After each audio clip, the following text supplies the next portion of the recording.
Good morning.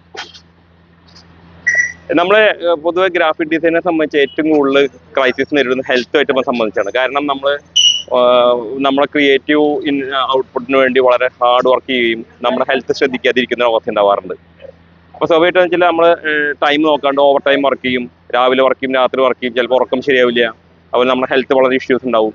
സ്വാഭാവികമായിട്ടും നമ്മൾ കുറച്ച് ദിവസം കഴിയുമ്പോൾ വർക്കിന്റെ ഫ്ലോയിൽ വർക്ക് വളരെ ഡെഡിക്കേറ്റഡ് ആയിട്ട് ചെയ്യുന്ന ഒരു വർക്കിൽ മാത്രം ശ്രദ്ധിക്കുകയും ക്രിയേറ്റീവ് ആയിട്ടുള്ള ഒരു ഔട്ട്പുട്ടിന് വേണ്ടി ഹാർഡ് വർക്ക് ഒക്കെ ചെയ്യുന്ന ഭാഗമായിട്ട് നമ്മൾ കുറെ കഴിഞ്ഞാൽ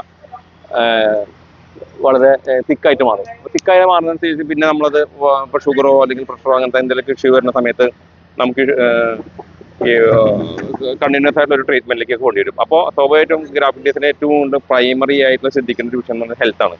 അപ്പോൾ ഹെൽത്തിനെ സംബന്ധിച്ചുള്ളൊരു ഞാനും അങ്ങനെ തന്നെയായിരുന്നു. കാരണം ഞാൻ ഏകദേശം ഈ ഫീൽഡിൽ വന്നതിന് ശേഷം ഏകദേശം ഒരു 20 വർഷത്തിന് ശേഷം ഞാൻ വളരെ